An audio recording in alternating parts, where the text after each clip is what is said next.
When you want to be the best, you can't settle for the rest. For anything on iRacing, there's just one name you need, Maconi. With the launch of Maconi Entertainment and Maconi Competizone alongside Maconi Setup Shop, we now provide the best of the best in setups, paint schemes, coaching, broadcasting, and event organization. With cars across all 4 license classes, we have what you need to hit the track with confidence. Grab a subscription and save money while going fast at MaconiSetupShop.com/subscriptions. And remember, at Maconi Setup Shop, there are setups, but your victories.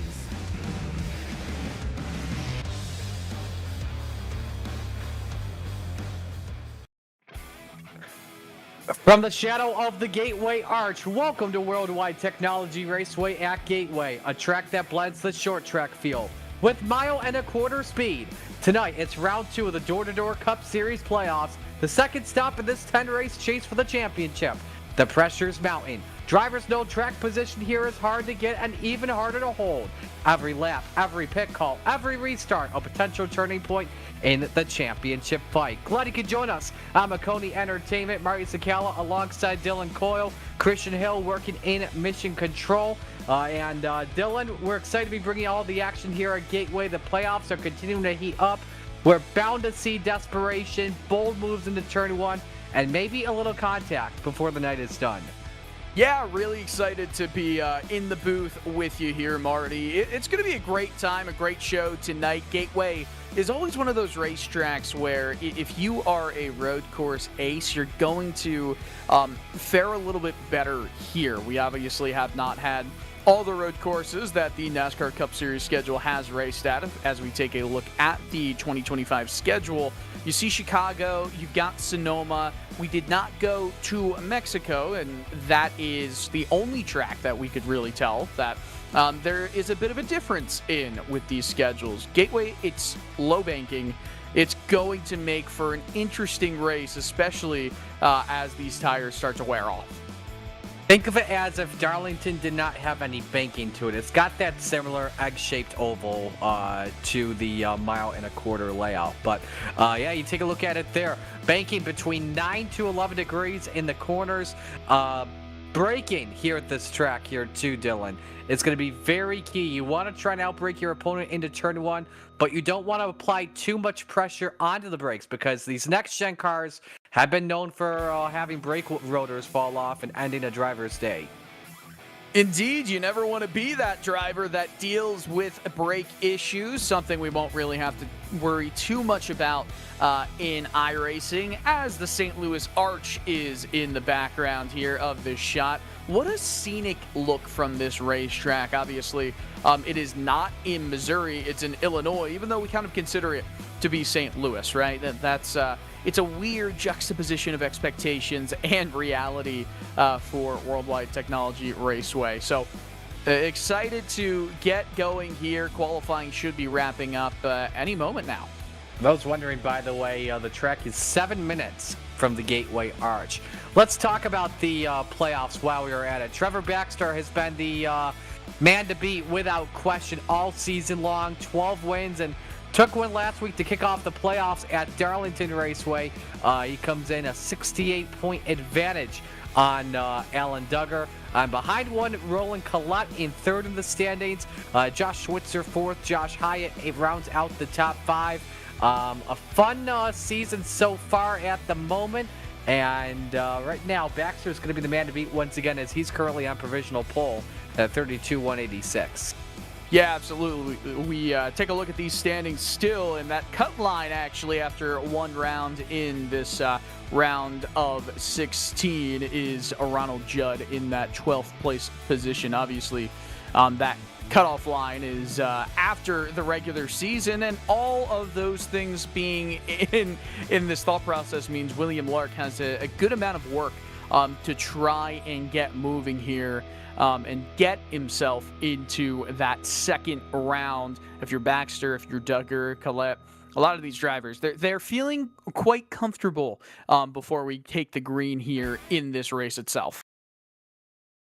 The field's starting to grid up here. Let's get you your starting lineup. And again, Baxter did score the pole just nearly 3/10 quicker Then Daniel Best, a 32-186, like I mentioned, the 5 of Best starting on the front row. William Lark in the 10 starts from position number 3 to his outside. James Nesta in the 29. That's row 2. Row number 3, you've got Nate Pollard in the 16 to his inside. Hugh Brown in the UPS number 35. That's Roland Collette rounding out the front 7 and the 9 to his outside. Alan Duggar in the 15. And Stephen Bird and Josh Schweitzer, that rounds out the top 10. Dylan? Continue moving down the order with Danny Carpenter in that 28 machine starting on the inside, while Thomas Freeman in that 17 car will be starting on the outside of row 6. Knop Snyder will be in that 87 car in 13th, with Michael Reeves in 14th alongside in the 00. Billy Brickley in 15th with Thomas Hegland, in P16. Going down the order, 17th, Race Control.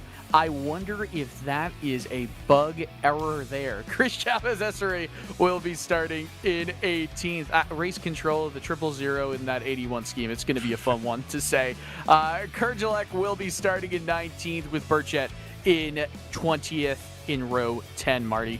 And Terry Orr and Tommy Osborne, row 11, Ronald Judd rounds out the field. He'll start 23rd, technically 22nd.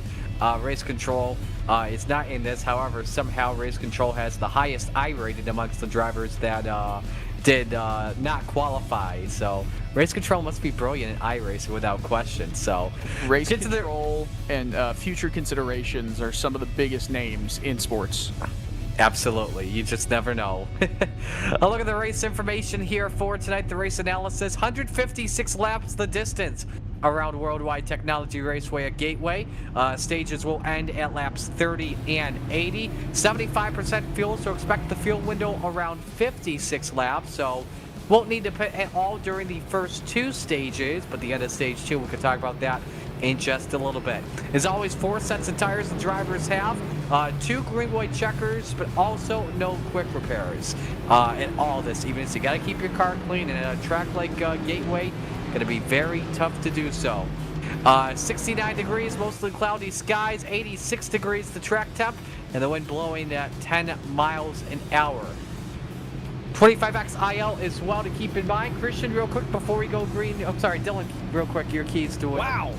Hey, my keys to this victory here for any of the drivers in this race. It's going to be all about keeping the tires from screaming for dear life in these runs. It's going to be a quick 30-lap run if we have green to that first stage, and then you'll start to see pit stops, but at least making sure you set yourself up for stage 2. It's going to be massive here. 30 laps. It's a quick sprint.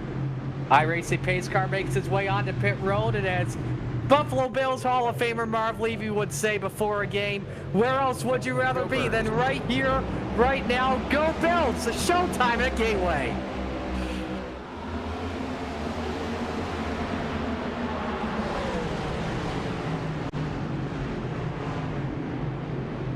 Drivers stay double file here off in turn 2, and Trevor Baxter, very good with corner exits all season long, comes through with the early race lead, followed by Best and Lark.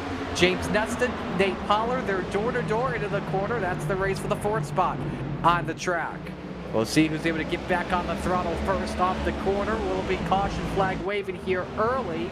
That's for the 99 of Michael Longholm. Excuse me, Thomas Hegland, correction, bringing out the yellow flag. Terry Orr and actually some extracurriculars here between Terry Orr, Bradley Knopf-Snyder. We'll get a replay in just a moment to see what happened here, but Hegland the first one to spin, Dylan.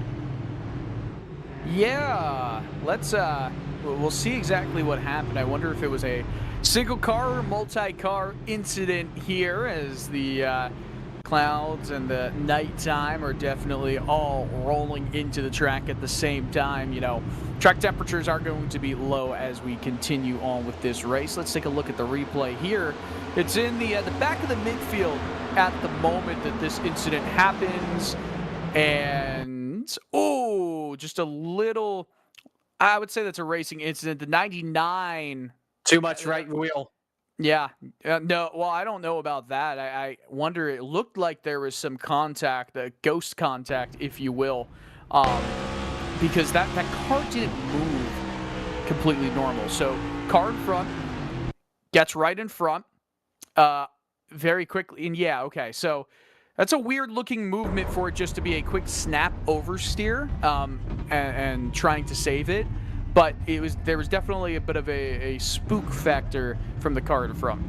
Then you look in front of the background, there's some puff of smoke. We also had the 87 of Bradley Knopsnyder dirt tracking in turn number 4. Not sure if we have a replay for you on that, but checking things out here on my ISO cam. Knopsnyder just gets sideways and nowhere to go as well. The 54 of Terry Orr. Yeah, rough way to start this one, but it's just going to help the longevity of these tires for more of the drivers in this first stage. They're not going to make them or have to make them last as long.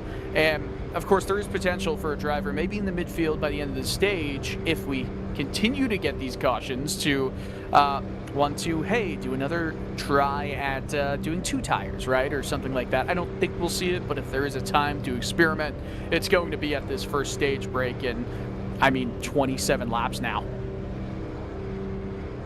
Well, when you look at the keys to winning here tonight, the first thing I'm keeping my eye on here is the track position, because that means everything. Here's a fun fact. Every previous Cup race winner at Gateway began inside the top 10, and 2 of the winners, including the one from moments ago, Denny Hamlin, started from pole position. And passing, very tough here at Gateway, so something to keep in mind. Yeah, a lot of the, well, almost all of this Cup car and the difficulties in making passes are because there's so much downforce being generated underneath the car, and that means that all of this dirty air is going through the diffuser in the back and it's coming out centrally. So at tracks that are one groove, it can be quite difficult to make passes. Gateway is one of those tracks where you can make a few different grooves work, especially throughout the long corners here, but it's not necessarily the easiest to get moves done at, Marty. Baxter and Best, row 1. Lark and Nesta, row 2. Pollard, Collette, Brown, Duggar, Switzer, and Bird. That's the top 10. We're back to the green flag. Good start from all of the drivers from row 2 on back, but just an unbelievably quick jump for Trevor Baxter to just fly away from the rest of the field on that start, excuse me. Yeah, flying just like the NFL champions from last season. Is Best able to get the second spot, hang on to it over William Lark for right now, but Lark fighting back. Incredible. Best had to give the lane there to the number 10, but Best able to hang on to that second position for right now. Most of the field single filed out here off in turn 4. First side-by-side battle. Go back to Hugh Brown, Josh Switzer for the 8th spot. Brown edging now, looking underneath there, Nate Pollard, but the shallow entries here at Worldwide Technology Raceway, Dylan, very tough. Yeah, and it's very tough to make these passes here. You almost need to get these cars in front of you a little bit off balance. And you've seen a lot, at least in the real world. Obviously, the sim can lead to a little bit of a difference in how these drivers try to master this track. But a lot of drivers were struggling with keeping that car planted to the bottom, right up against that curving. Turns 1 and 2, you usually see the lines about a car width higher than the apex, than the curb, as you see right there. As we just came out of turn 2, it's darker, right? There's more rubber being laid down right there. 3 and 4, this is a problem area because these right side tires get loaded up for an extended period of time, and they will be screaming for mercy in no short order here. Alan Duggar having a good start for right now, although he just dropped a position to Collette in the 9, who's inside the top 3 in the standings. Lap times just mid-32 second laps on average. Quickest guy, though, no question, Trevor Baxter at a 32.4. We'll see if someone can maybe beat that time and see if anyone can have an opportunity to get past him for the race lead. Nesta Collette, that's the battle on the track for the final spot inside the top 5. Collette starting 7th in this race, now up to 5th, but Alan Duggar wants to make it a triple threat match going into turn 1. Yeah, it's looking like 3 wide. That triple threat almost came true on the exit of turn 2, but the 3 is able to pull just a little bit in front of this pack. The 14 trying to get a run on the outside. It's a lot easier when you don't have cars in front in your groove. But I'll tell you what, the 28 of Danny Carpenter did an admirable job to keep that attack from the 14 from getting too far and too close for comfort. How about Brian Burchett in the 3 car as well in front? Up 9 spots with the drop of the green flag. One of those drivers that decided not to qualify. And in that blue 3 car, currently in 11th. Behind them, Freeman and Bird Racing. You see it on your screen for 13th. The action happening in the back of the pack. Still keeping an eye on it as well. Alan Duggar, James Nestor near the front as they're drag racing across the line for 6th. Duggar with the advantage over Nestor for right now. But all eyes are glued onto this race just beyond mid-pack.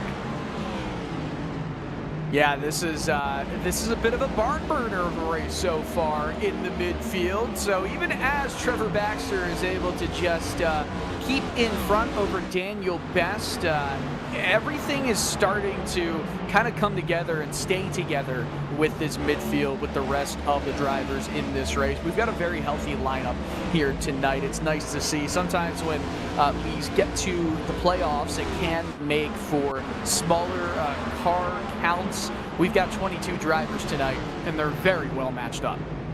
Yeah, 23 drivers here with us this evening. Great to see. Baxter still leading by just under 1 second at the moment. Got a great race here as well for 8. Switzer, Burchett, Brickley. And again, I mentioned that number 3 car on the charge, currently up 10 positions. Make it 11 if you get past Billy Brickley. And this is one of the few drivers that's making the second groove work here, Dylan. Yeah, this group right here, it's, oh, look at that, a nice try on the outside. It's going to hurt that momentum through the mid-corner and up into the wall. That machine goes. It's going to lead to a few more lost positions here. Oh, man, you know, you get up a little bit too high, you almost get into those marbles, and then it just sends you skirting ever so closer to that outside wall. Obviously, you saw right there was a nice adventure up and into the wall. Absolutely. That puts him down to 10th. And remember, like I mentioned, track position is very key here, and it's very tough to pass. And really went up the hill, a lot of understeer in turn 1, and same with turn 2. Nearly popped the wall that time once again. Hugh Brown trying to take a spot away. Meanwhile, in front, can Brickley grab 8th here off of Switzer? So 88-degree track temperature, it's pretty minimal, and it's going to continue getting lower. Right now, 69-degree air temperature. So you're going to start to see that track temperature as this race starts to meet its midway point drop even more. With that being said, now is the peak time where these tires are going to be falling off quicker than at the end of the race. We look at last lap times. Trevor Baxter, his best time was a 32.39. His last time was a 32.94. So you're already starting to see over half a second of fall off on only around 12, probably actually 10 laps of green flag racing. So it's going to be very rapid, this the speed difference, once we do get, probably in stage 2, actually more like stage 3, any potential green flag pit stops. I don't think we'll see that tonight until maybe later or the midpoint of stage 3, but if we have them, it'll be a massive difference. We are past the halfway point here in stage 1, and when you talk about 2 tires here, Dylan, iRacing always tries to match with Goodyear to see if they have a proper tire that's identical to NASCAR standards as Switzer catches the wall there. The tire compound that NASCAR actually used today was recently used in Iowa and developed after a June test here, and there's limited data amongst that tire, which leads to tire wear and long run performance that can be uncertain at times. Yeah, and you know, all of the testing that NASCAR continues to do with Goodyear, it's something that, you know, you've got to see throughout all racing series. It's constant, continuous testing of the tire compounds, and it's just nice to see that iRacing is continuing to get that live information, or as live as it could be, that information from NASCAR, from Goodyear, trying to make this simulator as realistic as possible. Let's go to the fourth spot. Collette working on Pollard here for fourth. Best battle on the track at the moment. And drivers, especially those that are in the playoffs, are trying to get every stage point that they can. Colette's inside the top 3 in the playoff picture. Coming on in, you look at, say, for Nate Pollard as well. He comes in outside the top 12 in standings, and he really needs points badly. Yeah, absolutely. That's kind of the thing you're thinking about at this point. The round of 16 is a very points-based round, right? Once you get into maybe the round of 8, you're starting in different spots. Each race is going to lead to a even more immeasurable either deficit or advantage on the rest of your competitors on that cut line. Obviously, winning you're into the next round is always a beautiful thing. But these drivers do have to be concerned about, do have to be worried about points nonetheless. One bad finish, one bad mistake here, there are no fast repairs. So that is massive. William Lark moments ago taking the second spot away from Daniel Best. It's all about as well, how can you manage your tires? Lucky you don't need to manage them throughout this stage here, Dylan, but as we go through stage number 2, which is going to be when we take the green flag just under 50 laps, you're going to really have to conserve it a lot compared to stage 1. Yeah, absolutely. This race is going to test a lot of these drivers' resolve, and that's what we're going to see at the end of stage 2, right? If we do have a lengthy green flag session right there, it's probably going to be just under 50 laps of green flag racing. That's a lot more than what we're trying to see from these drivers to get to that 30 or lap 30 point for the end of stage 1. Alan Duggar trying to get another position right here. Currently in 4th gear. We just saw him in 3rd gear. That's another thing we haven't really talked about. Shifting. It's a big thing here. It takes a wild dive. Oh, it almost gets the move done mid-corner. I think he might. Nope. He's going to have to just work his way, maybe past the 6 car into turn 1. Yeah, this is Duggar and Pollard for Fed. Duggar's been able to figure out his car, has been able to adjust throughout late in this stage. He started in 8th, currently running in the 5th position. And yeah, that as we get later on in the run, downshifting will be a key, going from 5th to 4th. You can't really say that a lot for Xfinity and trucks. The Cup Series, you can really only say that often because of the way the transmissions are built. In front of them, Collette taking a peek on Daniel Best for 3rd. Thinks better of it and decides to regroup himself. Not the worst peak, not the worst look. We are starting to get late into this stage, and that's when points are going to be handed out. As long as you're running in the top 10 at the end of stage 1, you're getting points in the typical NASCAR regulation rules. So for Collette, I mean, the top 3, it's better than being in 4th, right? 4th is a good haul of points, but that extra point, you never know if you're going to end up needing it at some point throughout the rest of this playoffs. Continue right on board with Collette in that number 9. Now feeling that pressure too from Alan Duggar. A 3-car tango happening for 3rd on the racetrack. As this time by, we're coming to 5 laps to go with the stage, and Baxter is gone, up 2.2 on Lark. Yeah, Baxter has been doing a fantastic job here of making those tires last. Another update on the fall off for him. It's just over a second at this point after around 20 laps of green flag action. So can you imagine what the fall off is going to be if we have to see them do 50 or say 46 laps of green flag action in stage 2?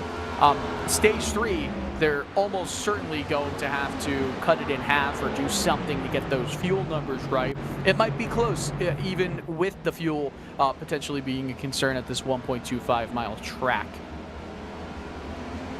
4 laps to go here in the stage. Your top 5, Trevor Baxter, William Lark, Daniel Best, Roland Collette, and Alan Duggar. Got to step aside and pay some bills. When we come back, take you to the green checkered here.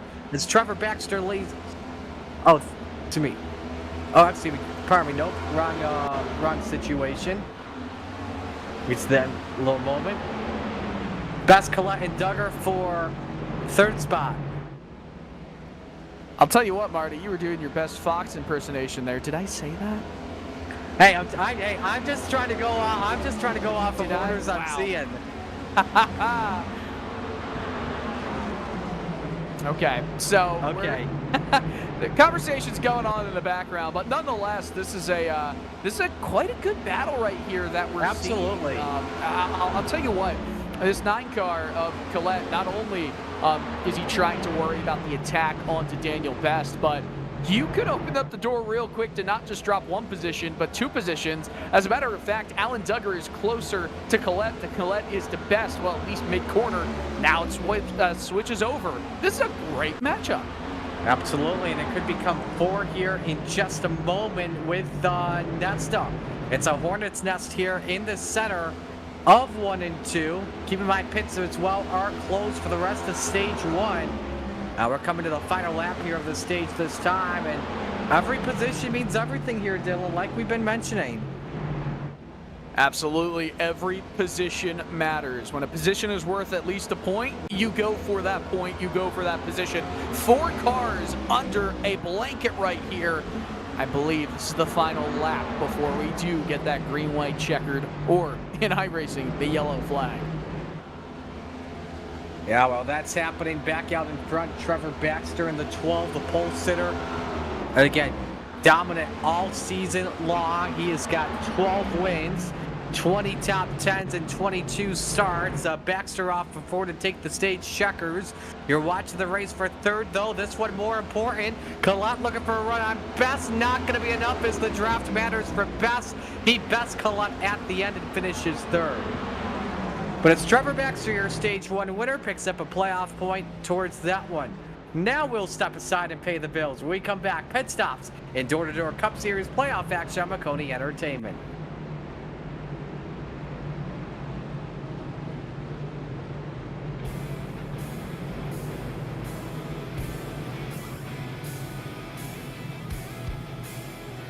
When you want to be the best, you can't settle for the rest. For anything on iRacing, there's just one name you need, Maconi. With the launch of Maconi Entertainment and Maconi Competizone alongside Maconi's Setup Shop, we now provide the best of the best in setups, paint schemes, coaching, broadcasting, and event organization.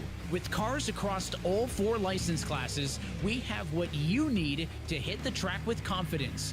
Grab a subscription and save money while going fast at MaconiSetupShop.com/subscriptions. And remember, at Maconi Setup Shop, there are setups, but your victories.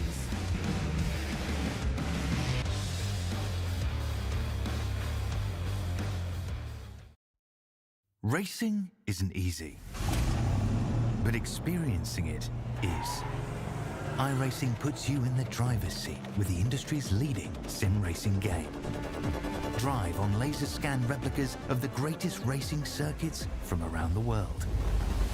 Go head-to-head against other drivers chosen by skill-based matchmaking to ensure competitive racing at every level. Compete across all your favorite series. In officially licensed cars, engineered to deliver the most accurate driving experience possible.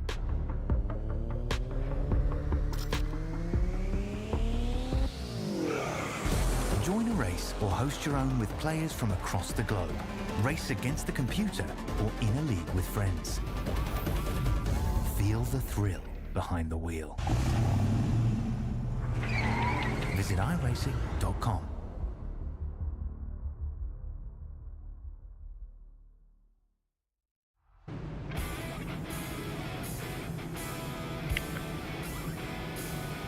Drivers have got making their way off of pit road. Trevor Baxter, the winner off of there. William Lark second. Roland Collette third. Alan Duggar fourth. Daniel Best fifth. Hugh Brown in sixth. Billy Brickley seventh. James Nesta eighth. Brian Burchett ninth. Chris Essery in the 10th position. Worldwide Technology Raceway at Gateway. The destination, Marty Sakala alongside Dylan Coyle, Christian Hill, our producer this evening. This track opened in 1997. The year it opened when it was hosting Xfinity Series racing. It was scorching hot outside. This was designed to be a combo track with 2 different sets of corners. Obviously, turns 1 to 2 are tight. They're sharp like New Hampshire, while turns 3 to 4 are sweeping like Phoenix. It's a unique hybrid that challenges teams all the time. Yeah, absolutely. It does challenge teams. I'm happy that we're starting to see in the real world the NASCAR Xfinity Series going to this racetrack. It definitely adds a lot to have both the car that the Xfinity Series has, as well as this track and the layout and all of the features of it. They're a perfect combo. They're a perfect duo, and I do enjoy watching that kind of racing. But we've got some good battling already through this door-to-door race, and yes, Trevor Baxter may have led all of the race up to this point, but up to this point is the key term. Will we see Lark with a really good launch? We didn't see that from anybody last time except for the leader. You know, there is one thing I wish iRacing put in Worldwide Technology Raceway to. Guess what it is? What? The pyro. The pyro. Oh, yeah. Absolutely. You got to put it in iRacing. Come on. Come on, Myers. Go to work. All right, back to green. 34 laps complete. Stage 2 underway up to lap 80.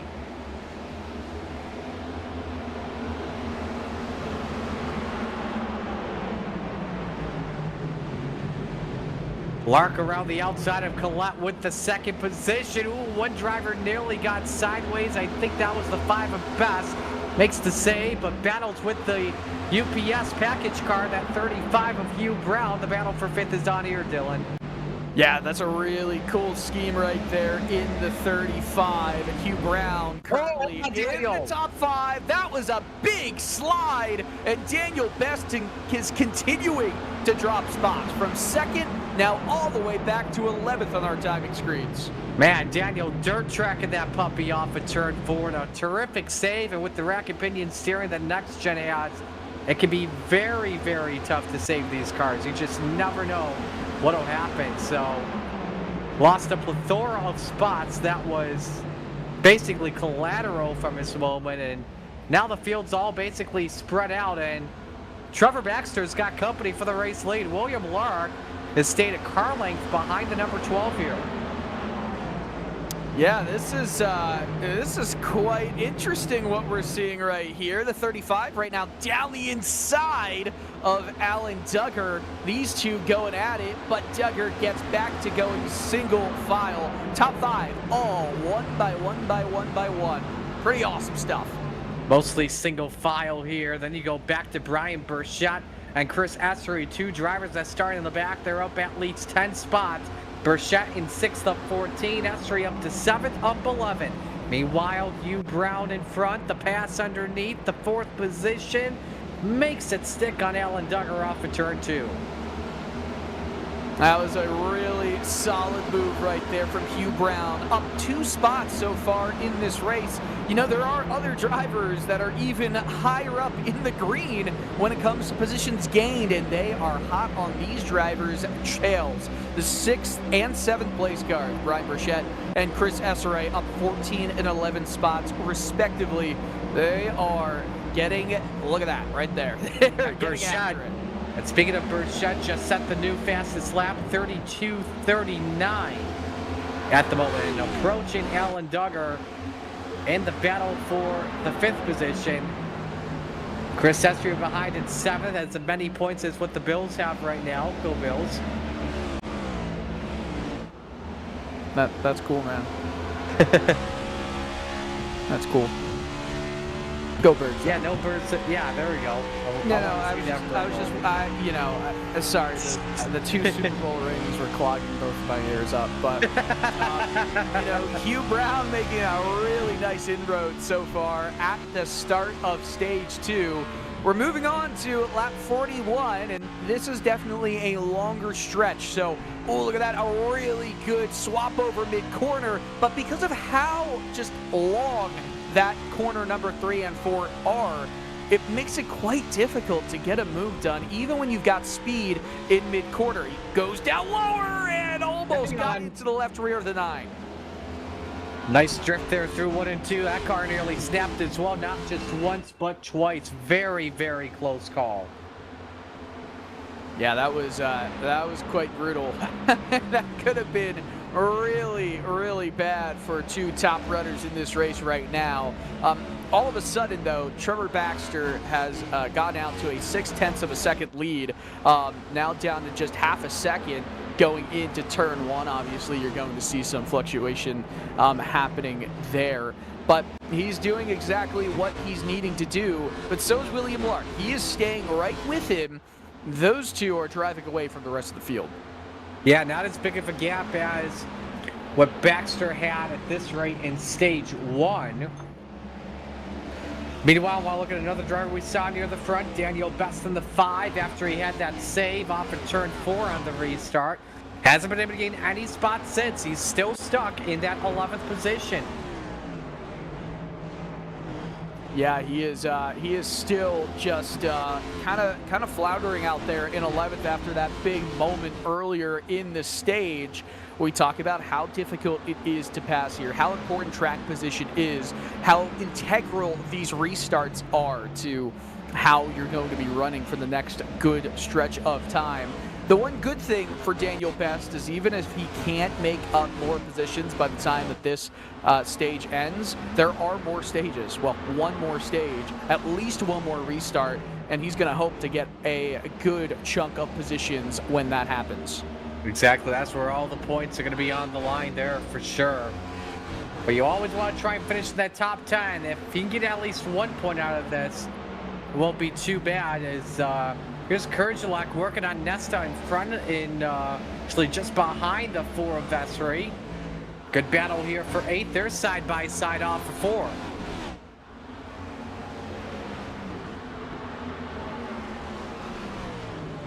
The 4 almost got right back. Yeah, right again. I'm like, that the 4 is getting awfully close, Esray, to Burchett, to having a bit of a calamity corner moment right there. Remember, these two drivers are the ones that have gone up the most amount of spots over the course of this race. Burchett 14 now, 11 for Esray. They are, or at least were, flying, but now again, we start to see this single file.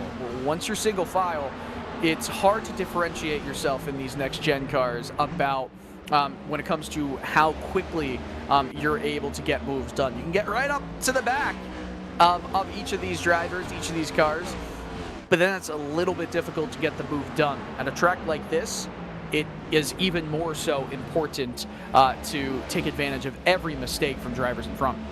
Now here's something that I wonder as well. You know, you got Roland Collette in 3rd, but he's got a lot of daylight with the cars in front of him in William Lark, who's 2 seconds in front.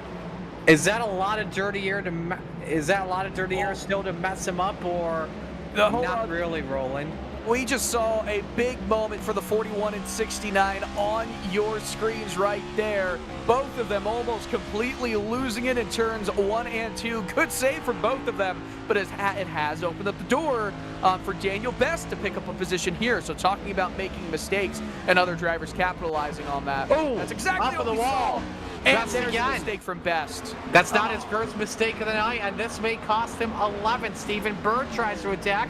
He may have kissed the wall as well. It just stacks up everyone in turn 1, and Switzer nearly puts the bumper. It's an accordion effect, Marty.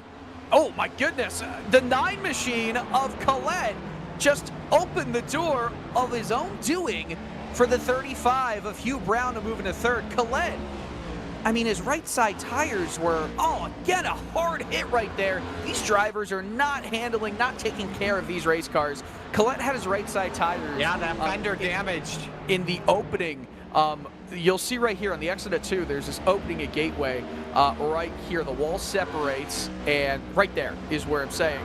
And Collette had his right sides almost completely over that, hit the wall with his right front, let the 35 kind of get by. That was just odd. Yeah, strange scenario there, and so now Hugh Brown is a sitting duck basically in 3rd with all these cars behind him. And now you got Burchett and Essery once again. knocking on the door of Alan Duggar for a final spot in the top 5, and Brown gets tight in turns 1 and 2. Collette trying to pounce, but he doesn't have the slipstream compared to what Brown had. Yeah, but a peek down the inside. Duggar will throw it into turn 3. Gets the move done quite easily. Not much fight back from the 9. We'll see the momentum, though, down this front stretch. It has some more speed, that 9 car, compared to the 15, but I don't think it's going to be enough to even think about a move down the inside. No, it is not. That is now a battle for third. Brown missed the corner. Yeah, Brown couldn't get these tires or just... They've got to be running on fumes right now, basically, at the moment. I mean, I know we've got a lot of racing left here to stage number 2 as it ends at lap 80, but it's really all about tire wear, too, at the same time. How well can you save your tires? Are you maybe turning down the brake bias at the same time to help save the tires, help get the car a little bit of some steering or not? Well, I'll tell you this, regardless of the situation that's going on right here, only 2 drivers have shown that they've got the speed to compete and the consistency to compete at a high level so far tonight, and that's Trevor Baxter and William Lark. They're 3 seconds ahead of this entire battle that we're seeing right now, and Lark is still only a few tenths behind Trevor Baxter. So those 2 drivers, they're flying away, and they're putting in some very consistently similar lap times. Yeah, I definitely have to give credit here to Lark for the way that he's driving at the moment. It's staying there, and look at that. It's Collette Brown racing very hard again. They nearly touch. I guess who got a Christmas gift a little bit early. Alan Duggar is gone. He's up to 3rd, while Brown and Collette are basically in a wad. Yeah, this is quite entertaining. This is awesome stuff we're seeing right here. Of course, not for the lead of this race, but these are top 5 positions, and that can mean a whole heck of a lot when it comes down to the final playoff standings in the round of 16. Brown goes in quite low. It's going to hurt his quarter exit. He's going to have to worry about defense now because all the drivers in behind. Brian Burchett wants a little peek at this situation. Ooh, they nearly touched, and Burchett. Oh, he's way up high. Yeah, Burchett very tight there to the corner, trying to fake out Brown for just a moment, and it may cost him a spot to Chris Sessery, but the 4-car lets Burchett have it for right now. Can Burchett get spot number 15 gained this evening? We'll just have to see what happens. Trying to force that 35 and making a mistake. Yeah, that's certainly a bit of a problem potentially in the making right here. By the way, Burchett has the fastest lap in this race right now, as we see side by side again between Collette and Hugh Brown. Brown started to drift a bit higher, and look at that, a big dive. Oh, it's a really big dive and a big mistake there for Brian Burchett. Had the fastest lap of the race, put way too much emphasis on those right side tires, and I don't know about you, Marty, but I think he tried to sweep down to make a... Oh, he's in the wall again. That car's in trouble. Yeah. Big trouble. Yeah. I think he moved down to try and make a move, but because those right side tires were already wound up so heavily, there is no grip left in them for that time. They'll need a caution as soon as possible so we can get that entire right side repaired. Remember, no quick repairs that the drivers have. And all that track position gain from Burchett just dropped like a bag of rocks. Let's go back up front. Go ahead. All this being said, yeah, I was going to talk about the exact same thing. Lark is only 2 tenths now back of Baxter, at least going into the corner. I mean, these two are in a field of their own right now. And they're definitely putting on a bit of a synchronized swimming show, if you will. With a peek down the inside for Lark, it's going to hurt again. Exit speed, but mid-corner speed was high enough that he doesn't lose that much time. Now, I'm trying to recall my memory going back to Dover. Baxter was one of the fastest cars out there. For those that may be watching on YouTube, someone correct me on this if I'm wrong, but I believe it was both Baxter and Lark that were battling for the lead. They were the 2 dominant cars at Dover, and then one caught the wall in front of the other, and the top 2 just basically took each other out in a racing scenario. That is not something you want to see happen here tonight at all. No, it's not. We have seen a lot of fisticuffs kind of happening all around here, right? We're seeing drivers throwing punches back and forth. So it is it's been a quite entertaining almost first half of the race. And that's the other thing. We still have 17, or I should say 18 laps to go before we do get to that midway lap, that midway point of this race. So still a lot of action here tonight, and still 20 laps to go in stage 2. So it wasn't William Lark. It was Collette in the 4. The 9 had just snapped sideways in front of the 12, taking both of them out and leaving each other with nowhere to go. That's why I just took a look back to see what happened there. Meanwhile, Brown under attack. Esri all over that spoiler in the battle for the 5th position. Is we've got under 100 laps of racing remaining here at Gateway. And behind them, side by side, Brickley, Kurdzielak, and the 69's up to 8th.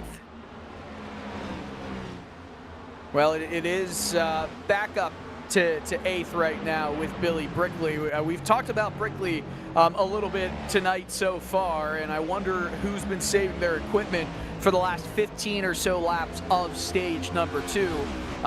We're past the point where these drivers are used to racing so far tonight, where they had around 25 green flag laps. Now they're in a situation where they might be going almost 50 green flag laps to the green-white checkered in stage 2. That's almost double what we had seen originally in stage 1, as these two again go side by side. Boy, let me tell you something. Brown was pushing up really bad after he takes a spot away. How about James Nesta? Haven't really talked about him a lot on the broadcast on the Mad Dog 29. Now through into the 6th position. Just can't have Hugh Brown cleared just yet, exiting turn number 4. But again, Brown driving in very deep in the entrance of the corners. He just loses so much of the exit. Same with Nesta. Watch the 69 of Brickley closely. Thought for a moment he was going to force the issue 3 wide, but decides not to. Yeah, but now a peek back down to the inside. Hugh Brown just lost all that speed on corner entry. Is going to try and fight back on the outside here. That 35, I think, is really starting to suffer. I would be very interested to hear what his right front tire is going to look like for the percentage when he pits. Yeah, it's I'm very curious as well, and he's got a lot more laps to go before he sees that sweet relief of the green-white checkered here. Brown, I mean, we saw up to 3rd, up to 4th, right? Fighting right there for a heavy amount of stage 2. Now he's falling back like a rock, right? He's down 2 spots from where he started the race. He's down in 8th place. He's got more drivers that are hot on his tail. Obviously, Kurdzielak is looking to make a move imminently. Looking at the top 10 and beyond for those wondering, Daniel Best is in 10th, battling Stephen Bird for the final stage point. And you got Brian Burchett, remember, after the wall contact, just lost another spot to Switzer in the 6th. Nate Pollard trying to make his way past for 13th. Don't know if that's going to really work just yet. Meanwhile, for those wondering, Baxter has increased the lead just a little bit, as it is up to 0.8 of a second on Alan Duggar, as we've got 15 to go in stage 2. We take a look at the most positions gained in this race. And of course, Esri up 12 spots. He was joined by other drivers in the double digits just a few laps ago. No longer the case. But I'll tell you this, Kurdzielak, we're seeing now up 10 spots. Just happened. Moved up another position in this race. He's up into 9th place. Started down in 19th. 23, or I should say 22 car field. So doing a really solid job of getting involved here and moving up as this stage has progressed. By the way, Lark is now around a second back of Trevor Baxter. I don't know if it's because Baxter just turned on the jets. I would say not as much that. I would say he's just done a better job of conserving his equipment from the lead. Lark has had to work a little bit harder, of course, having to deal with the dirty air more is being asked of the mechanical grip of those tires instead of having to rely on the aerodynamics that this car can provide. Neil Brown losing another spot to Michael Kurdzielak. Billy Brickley battling James Nesta for 6th in front of them. Meanwhile, you're watching on the screen, Essery trying to grab 4th from Collette. And Collette right now at this moment, I would have to guess, is not trying to look at that rearview mirror, just focusing his eyes ahead, just trying to hit his braking point in this situation. And he saw the sparks fly there too off the 9 going into turn number 1. I think that may be the front end dragging off the race car, because obviously with how much the lap times have fallen off, just about a second at the moment, the back and the front are going to be chattering around going into the corners. Yeah, absolutely there. Something to think about here. William Lark, we came into this race, and Lark is is the last driver right in that playoff picture, has not been in as many races as everybody else, wasn't able to gain any kind of massive bonus setup to fall back on. But he is the driver, a driver who would benefit the most out of this field from winning a race, being able to get that healthy comfort with the round of 12 coming up in just a few races' time. So if Lark is able to keep up with him, with Baxter, that is, in stage 3, that would be immeasurably important for the rest of this this round. Yeah, Lark really needs to pick up some points here if he wants a chance to stay alive here. Basically, if he wants to stay alive in the hunt for the championship. 10 laps to go here in stage 2. Watching some other racing here on my end. James Nesta, Billy Brickley for 6th. You have some battles that are happening around the racetrack still too, like Daniel Best, Stephen Bird for 10th. Bird underneath now as the 14 got really sideways, trying to make the pass or trying to set the pass up, but loses a lot of time because of how sideways the rear end came out from underneath him. Makes a good save out of it. You got Switzer and Carpenter for 12th. And you also have Osborne and Burchett racing for 16th on the track. Meanwhile, lap traffic is now starting to be a thing here as Baxter has put Terry Orr lap down and just recently put Thomas Hegland a lap down. So, have you noticed that the difference from Lark to Duggar has been rapidly falling as well? Has Alan Duggar also been pulling a little bit of a sneak play on everybody? Second in the standings right now. He's got 3 wins on the season, so he knows how to get things done. He's just been there. He's been hanging out. And also, he's got 12 starts compared to someone like Trevor Baxter's 22. So it just goes to show you, when Duggar is racing, and it's a large number less than the most of this playoff field, he's taking care of business. He's getting things done. He's finished in the top 5 in 7 of 12 races coming into this one. And right now, he's closing in on potentially stealing second away for the end of the stage. Yeah, he took off 0.6 of a second last time by. Checking the lap times here again. Duggar lost a little bit to Lark that time by. Remember that last lap, Lark was in a little bit of lap traffic, but let's remember too here, Dylan, Duggar was the first driver to get past both Collette and Brown when they were racing very hard for 3rd at the time. Yeah, very true. Very, very true. And I feel like, you know, as this stage has gone on, we've started to see the drivers that are really shining a bright light on everybody, or on themselves, I should say, at the beginning of the stage when they're not really thinking about the tire conservation.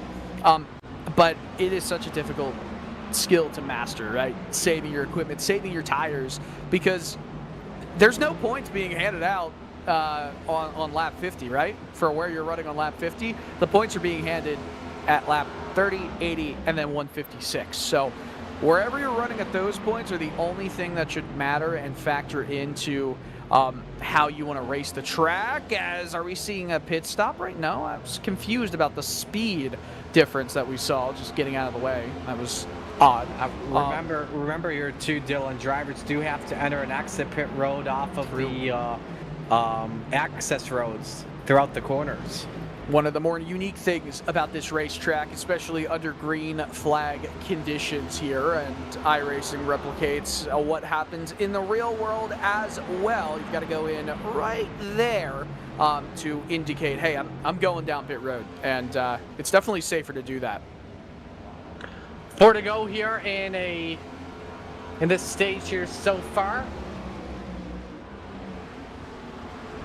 Still watching some other racing. Hugh Brown trying to hang on to stage points at the moment. Stephen Bird trying to attack for 9th, and Daniel Besta in the 11th spot, 1.3 seconds behind the 9th place car.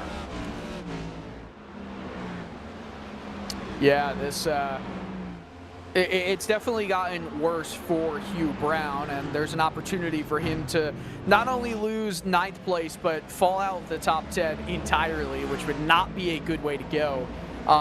If anything, he should take this as a learning period for how the rest of this race should be, as Stephen Bird just kind of tapped the wall right in behind Hugh Brown at the moment. I don't think you gain speed by going onto the wall, but Ross Chastain exists, so. Yes, he does. Pits are closed here for the rest of stage 2. Baxter with 1 to go to sweep the stages here once again. Oh, we got one up in the wall. In fact, actually in turn 4, I think that's Hagelin, the 99, and it was, so we'll stay green for right now. Duggar trying to attack Lark here on the final lap of stage 2. For the 2nd spot, Duggar may have something. Dylan, oh, Baxter sideways as the 64 of Judd got tight. Coming off in turn number 4. It's a sideways run to the checkered flag. Baxter's going to hang on just barely. The race for 2nd, a photo finish. Give it to Duggar over Lark. But what on earth happened at the end of stage 2 was Baxter was trying to lap Ronald Judd. That was chaos. Caution is out on the speedway. I wouldn't be so quick to say that Alan Duggar definitely got 2nd crossing the line. It appeared that way, but remember, where they're running now, where the intervals were just showing, that really doesn't matter. It's who crossed the line, right? Yeah, at that Duggar, position. Duggar by 0.004 of a second per timing. So I'm taking a brief look here at what happened with Baxter and Judd. Baxter lapping him, and Judd got a little bit sideways, I think, into turn number 3 and came up into the quarter panel of the 12. Dylan, you have a better idea here. All right, let's see what's happening here with this replay. So, lots of things are happening on track while that bigger incident from the front of this field happened. That's way slow right there. This is it right here. All right, now we're back with the 64. Oh my gosh. I mean, great save from the 12. You saw Baxter just kind of lock up the front tires a little bit, to lock up the front brakes, I should say, a little bit, just to be safe. But that is an inexcusable problem right there from Ronald Judd. Even if it's a complete mistake, you can't be doing that. That is not good. And then hits the outside wall on the run down. Here's another look at it from the right rear for Baxter. Great reaction from Baxter as well.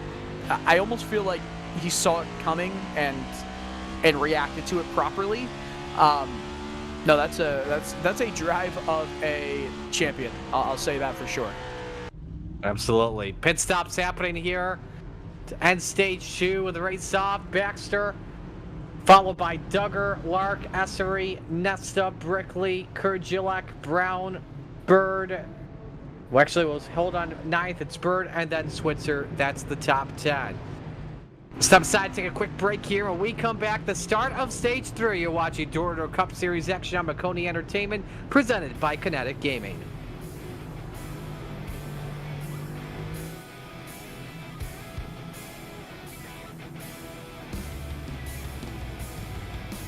When you want to be the best, you can't settle for the rest. For anything on iRacing, there's just one name you need, Maconi. With the launch of Maconi Entertainment and Maconi Competizone alongside Maconi Setup Shop, we now provide the best of the best in setups, paint schemes, coaching, broadcasting, and event organization.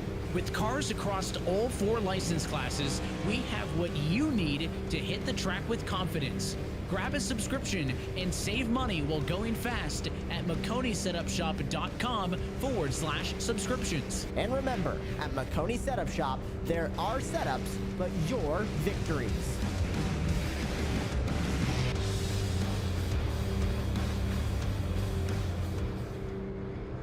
Racing isn't easy, but experiencing it is.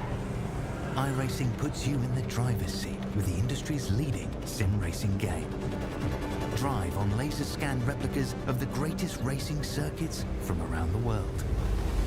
Go head to head against other drivers chosen by skill-based matchmaking to ensure competitive racing at every level. Compete across all your favorite series. In officially licensed cars engineered to deliver the most. Set to come back for the restart here, where we'll have just over 70 laps of racing to go. Trevor Baxter has led all the laps here so far today at Worldwide Technology Raceway. We are back under the green flag. A really solid jump once again for Trevor Baxter, excuse me. But Alan Duggar hot on the tail. The 10 machine of Lark taking a look down the inside, can't do anything about it. They storm down the backstretch. Top 3 are starting to get set. William Lark challenging Chris Cesare for 3rd. One driver coming down pit road, and may have been a penalty there on that last pit road situation, but they were 2 by 2 off the corner there a couple moments ago, and now it's Chris Esri up to 2nd, the highest he's been in the race, and he's looking for the lead as Baxter gets tight in turns 1 and 2. Oh my goodness, quite a difficult look right there for Trevor Baxter. However, it's not over, right? We still have a lot of racing action to go in this one. I wouldn't be surprised if Baxter, though, gets a little taste of his own medicine when it comes to aero blocking and all that. Not saying that he was doing anything about that, but it's going to be difficult when you don't have that clean air to get moves done. Our first new leader of the day, our second different leader of the day, I should say, an Esri, quickest car on track, 32.19. Billy Brickley has moved up to 3rd, followed by Duggar and Lark. That is the top 5, man. It's a completely different top 5 compared to what we had going into stage number 3. And meanwhile, Collette all over Danny Carpenter, the race for the 8th spot. Where did Carpenter come from? It's been very quiet in this race today.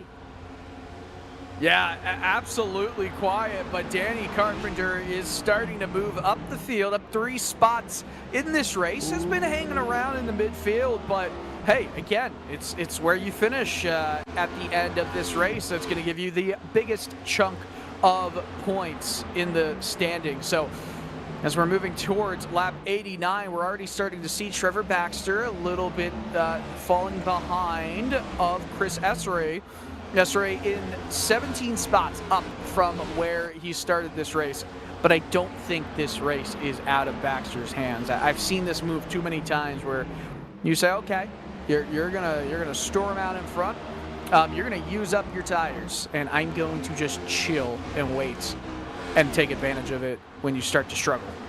That could be the case. And let's remember, Esri is not a playoff driver. 21st in the standings.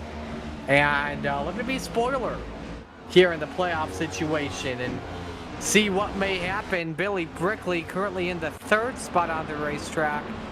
Also in the same deal, not a playoff contender, but trying to grab 2nd on the top shelf off in turn number 2 from Baxter. That 12 car, though, pretty good at defending from time to time.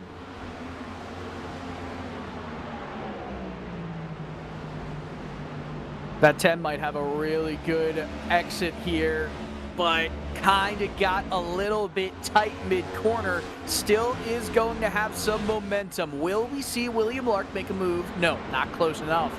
But it's not a bad strategy to enter in a little bit higher, help that center roll, and hope to get some momentum on the exit of 4. It's just that curve, 3 and 4 together, is one of the more difficult corners in this NASCAR schedule.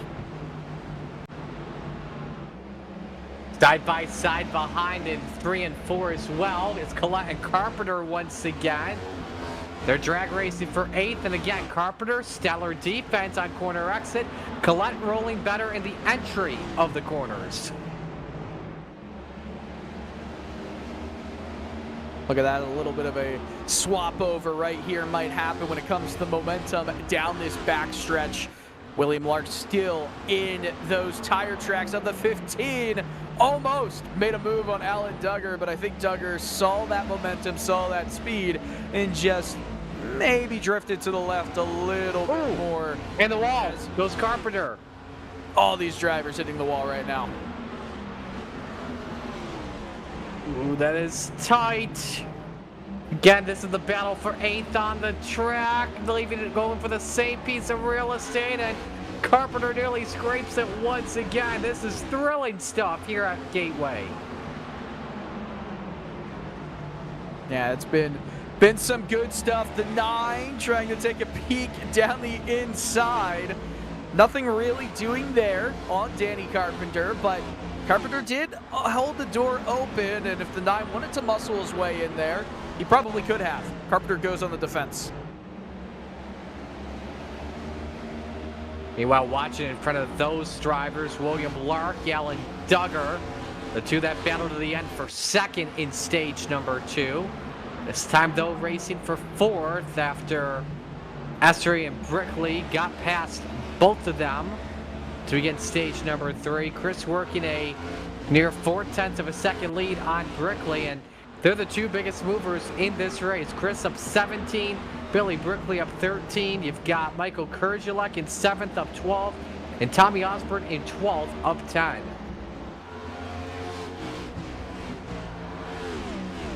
So with Billy Brickley and Chris Esseray up 17 and 13 spots, not respectively actually, Brickley up 13, Esseray up 17. These lap times have been fast, right? The best lap time in the race is Essery with a 32.188. Now, if we look at the last lap times right here, Baxter is running slower than most of the field. I refuse to think that's anything other than him just waiting for the moment to strike. Chris Essery, fast, really fast, one of the faster, if not the fastest car in the field this last lap, 32.72. Brickley, a 32.88. Trevor Baxter, a 32.9. Most running around are 32.8. Nope, I don't believe it. I think he's just waiting. Meanwhile, two drivers side by side once again. Carpenter and Collette, they've been racing very hard for the last few laps. They're going at it like there's a piece of bacon on the line, extra piece of bacon on the line here. Collette's trying to break the draft here of Carpenter, going down the back in front of them. Kurdzielek and Nesta. The race for 6 as Kurdzielek drives into 3 and 4 deep. You see it on your pictures there. I'll see if the 41 can hold off at turn 4. Nesta just so better on corner X, able to get back on the throttle first. But Kurdzielek, shallow entry, he lets Nesta have the corner. For right now, as Nesta gets tight in turn 1, pushes up the hill and nearly in the wall, Kurdzielek up to 6th. Yeah, Kurdzielek now has to chase down William Lark. There will be a bit of momentum here for James Nesta to try and fight back on the outside and maybe swing back down to the inside for some speed on corner exit. I just don't see it happening. A very solid way for the 41 to just scoot on by and pick up another spot. Kurdzielek up 13 spots now after starting from 19. Duggar and Lark continue to race for the 4th spot. Lark hoping that Duggar makes a mistake here in the number 15. So we're 2 laps out from the pit window finally open. And again, we mentioned the fuel window of 56 laps. This is a 156 lap race. So if you were to pit on lap 100, you could go the distance as long as we don't have any attempts at overtime. But we'll get to more on that in just a little bit. Again, one stop left for all the drivers here. And we'll just have to see when it could come. Not if, but when, Dylan. Yeah, I think that's the real question here. Most of these drivers who we've seen with speed throughout this race that are hanging back time-wise, they're going to have something to say. I would also say this, though. We go back to this question of when are the pit stops going to happen, right? We don't think if it stays green the rest of the way that these drivers can make it with a 75% fuel tank from the start of this stage until the checkered flag. It should be a little bit too much for them to handle. So if that's the case, do they decide, you know what, we're going to split this into different, you know, are we going to split this in half, or are we going to go all the rest of the way until the tank is dry and then do something about that? I think most of the front runners are going to split it in half, and I think some of the drivers on the cusp of maybe being able to have a good finish but needing help are going to stay out for a little bit longer. Yeah, we'll talk about that in just a matter of moments here.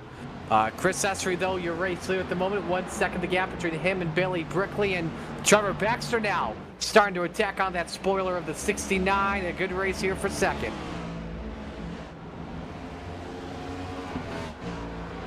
Yeah, Baxter's flying now. Baxter's starting to cook like Derrick Henry against the Bills right now.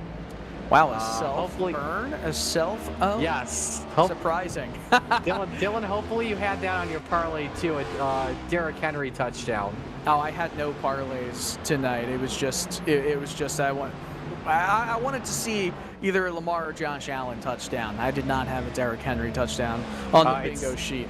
Our secondary is depleted, so you should have gone with a Derrick Henry score. Plus, it's Derrick bleeping Henry. Hey, if Lamar gets one, I'm just as happy. Oh man. So Essery leading by 1.1 Lamar seconds. just scored a touchdown. Oh, there you go. There you go. Dylan's getting richer and richer. Dylan's profiting from the night. At this rate, he may get more money from this game than he does tonight calling this race. You know, I would have never really even mentioned anything about the game tonight if it wasn't for you being a Bills fan, and then it just gets funnier. Hey, it's week 1 of the NFL season. We gotta enjoy it. We definitely do. Oh, look at this. Baxter's going for the move. You just know what's happening. Ooh, second spot of the line. Drives in deep. Good defense by the 69. And now lap traffic approaching. That's Judd in the 64. Oh, and Baxter and Judd again. And Baxter got slowed up, I swear. The two are like magnets. They attract together. And Alan Duggar through to take a spot. And may lose collateral. Here comes Kurgelak.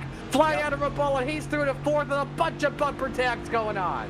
Yep, that's a fair. I mean, the 64 is just being a little bit ridiculous right now, if I'm quite honest, and went into corner number 1, blocking Baxter. So that was a bit absurd.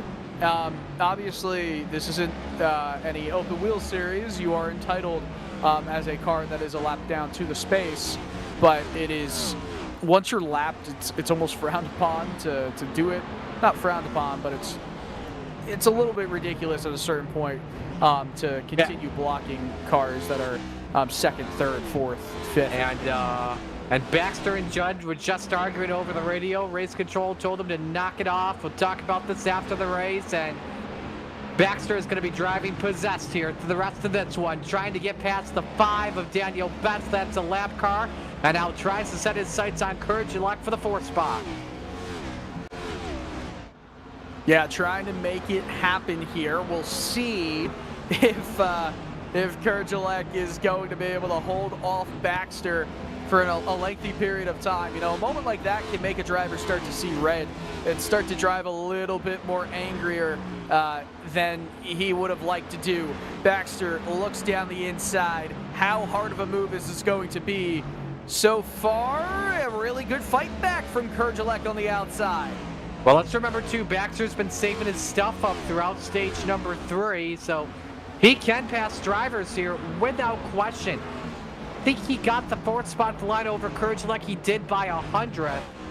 So he will have the better long run speed, but will he have enough to catch back up to Billy Brickley? Because 1.6 seconds separates 2nd from 4th now at the moment.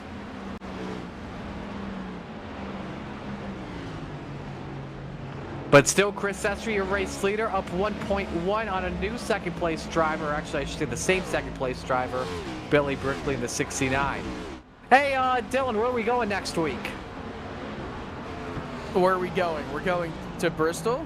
We're going to Bristol, baby. That's our race next Sunday for door-to-door Cup Series action.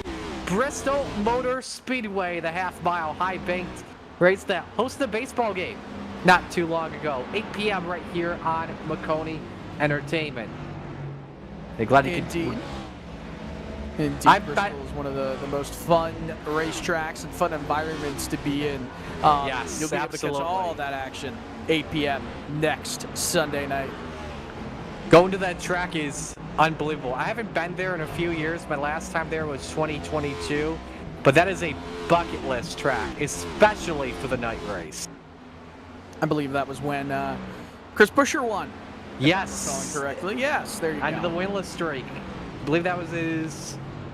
I want to say that was his first win with RFK and his first win since 2016 at the time. You'd be absolutely correct. And his first full race victory, if you will. That was a wild race.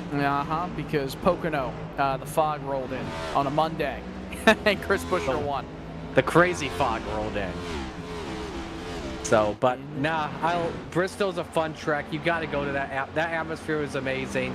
The tire is going to be crazy next week. Holy moly! Atmosphere is always great at Bristol.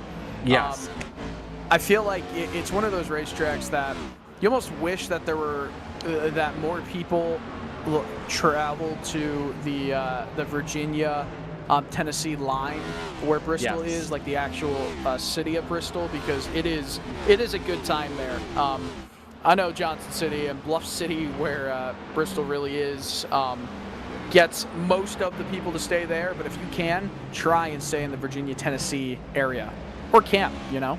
I stay at the Earhart Campground whenever I'm there. So here we go, 2nd spot of the line, Duggar and Brickley.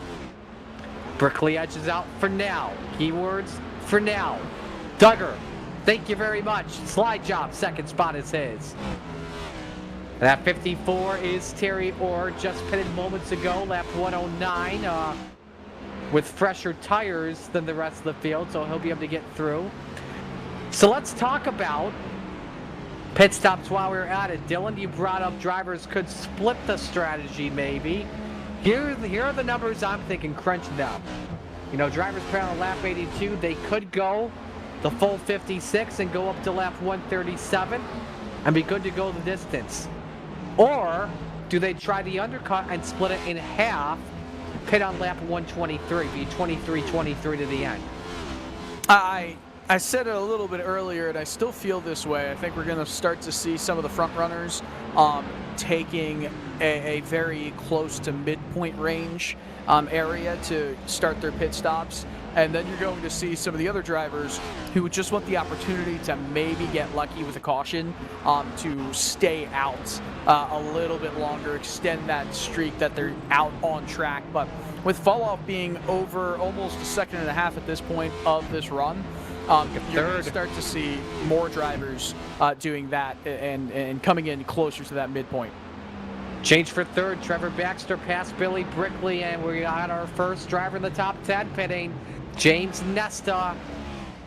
Trying to set the undercut up here, pits on lap 116, so keep that eye on closely. And Billy Brickley also came in, and I don't even think he did use the access road.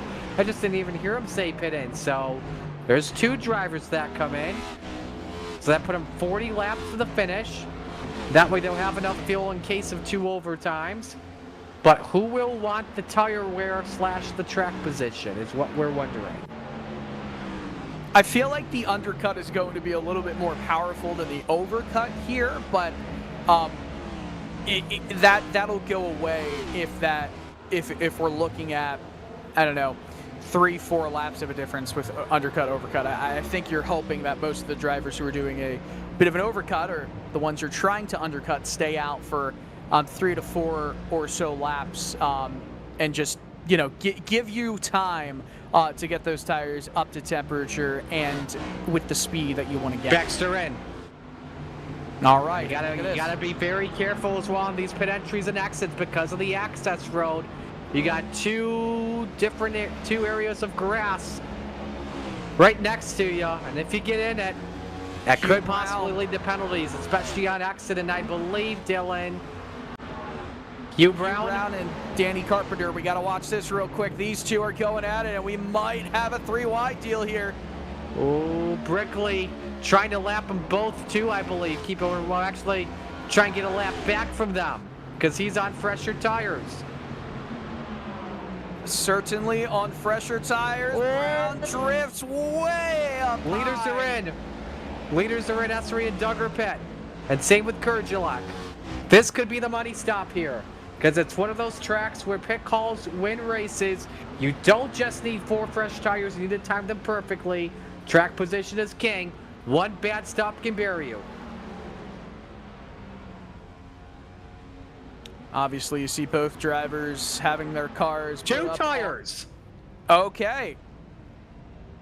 That is a risky call. That is a risky call. Yeah, I don't hate it though. All of that energy is being thrown onto those right sides on corner entry and exit. I don't hate it. You're probably going to suffer a little bit in speed. I don't know. We're going to find out how much speed is going to be suffered. We got something here. Oh, boy. That's Larkin. Is that Carpenter? And no caution. Larkin Reeves, excuse me. No yellow flag flew for that. So that was something we missed because of the pit stops happening. And Collette exiting pit road right now, so Essery with the lead, and Collette was also one that is playing the 2-tire game. So we'll see if track position is better than 4 tires at the moment. Now, obviously, Dylan, they're going for the right sides because that right front basically is just junk at this point.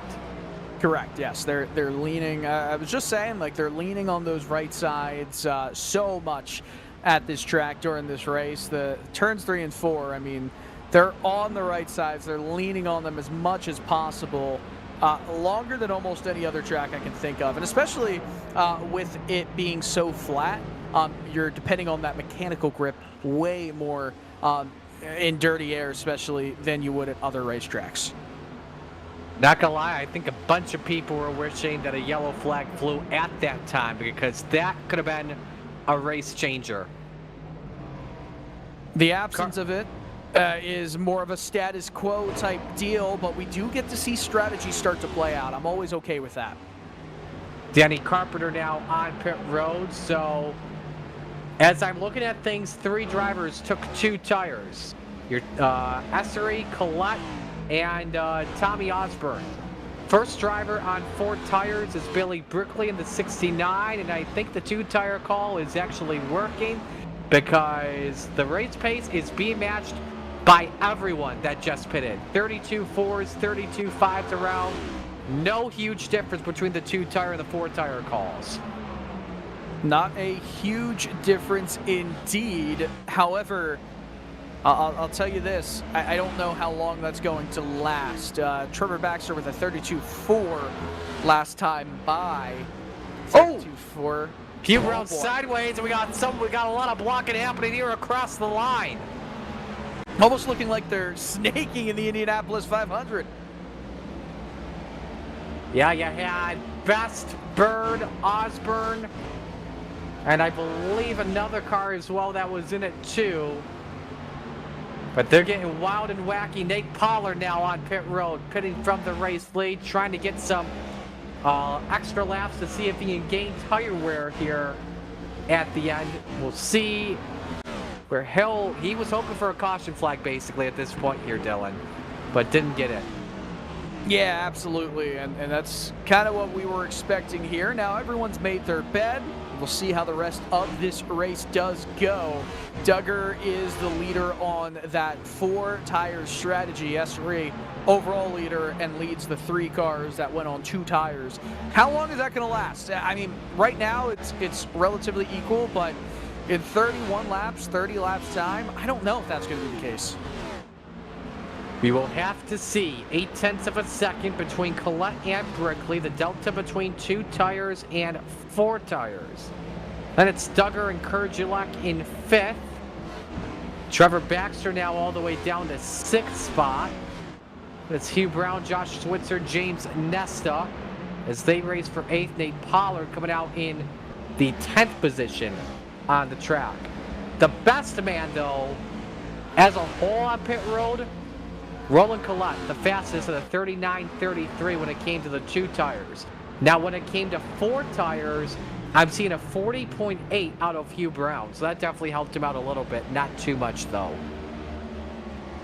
Yeah, it didn't help too much right there for Hugh Brown either. Brown, gosh, remember we were talking about Hugh Brown up in a 3rd earlier in stage 2, but now down in 7th. Trevor Baxter obviously has had some wild moments with a car that is 4 laps down in this race right now. Think about that for a little bit too long, and it'll get you a little bit frustrated for Baxter.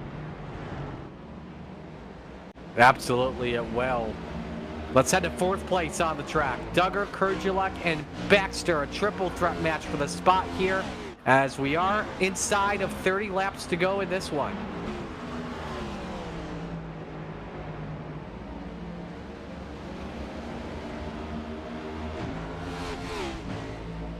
How are you setting this up if you're Kurgulak and Baxter, especially the 12 car, knowing that he's better than a 6th place car?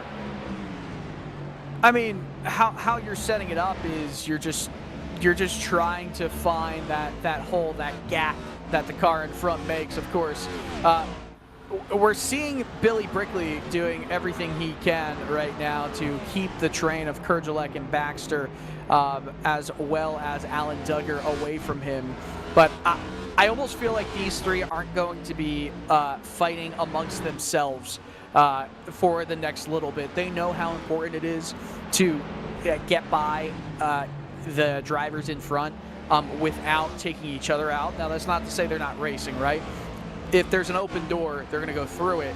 But as Brickley hits the wall on the exit of 4, I mean, they are almost 6 seconds behind Esri for the lead of this race. So the more they fight amongst themselves, the more it will hurt their potential to win the race. They need to focus on the 3 drivers ahead and not focus on fighting each other in this one. Duggar, Kurgulak, and Baxter, they can fight amongst themselves in due time. But right now, they have to try and get by Brickley, then Collette, then Esri, and then fight for the win of this race. All 3 as well. Catching Billy Brickley a little bit by about a 10th or so.